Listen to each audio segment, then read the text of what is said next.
बिस्मिल्लाहिर्रहमानिर्रहीम। मैं हूं डॉक्टर तैयब अजीज़। आप देख रहे हैं अजीज़ एग्री फार्म यूट्यूब चैनल। आज हम धान की अगेती काश्त के बारे में बात करने जा रहे हैं कि कौन सी वैरायटी जो है हम काश्त करें जो बहुत अच्छी पैदावार दे और उसके ऊपर बीमारियों के अटैक्स वो कम हों। नंबर एक, धान की अगेती काश्त वो काश्त जो हमने गंदम के फ़ौरन बाद काश्त करनी है। गंदम की कटाई पंजाब में 15 अप्रैल के बाद स्टार्ट होती है।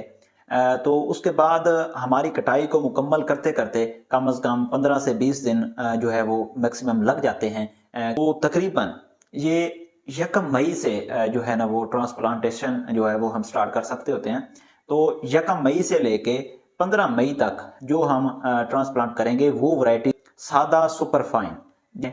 ये बारीक और लंबा चावल है। ये बहुत ज़्यादा इसकी लेंथ नहीं है, लेकिन मार्केट में इसका अच्छा रेट मिल जाता है। 2500 से लेके 3000 3500 तक बहुत बेहतर अंदाज में ये सेल आउट होता है हमारी मार्केट में। इसका सेल आउट का कोई प्रॉब्लम नहीं है, ना ही एक हद से ज़्यादा रेट कम हो जाता है। इसकी मार्केट भी अच्छी है। इसकी अच्छी यील्ड लेने के लिए आपको यूरिया की मिकदार जो है वो पहले 30 दिन के अंदर अंदर पूरी करनी होती है। जिसकी सादा की है 2 से 3 बैग यूरिया के, इसको अगर फास्फोरस ना भी डाली जाए तो ये अच्छी यील्ड दे जाता है। और आप मुझसे कांटेक्ट कर सकते हैं मजीद मालूमात लेने के लिए, सीड हासिल करने के लिए भी कांटेक्ट कर सकते हैं। और आपको मुफीद मशवरे अजीज एग्री फार्म पे मिलेंगे। और जहाँ आसान जो हमने तजर्बात किए उसकी वीडियोस भी हमारे चैनल पर मौजूद हैं, आप देख सकते हैं। बहुत शुक्रिया। अल्लाह हाफ़िज़।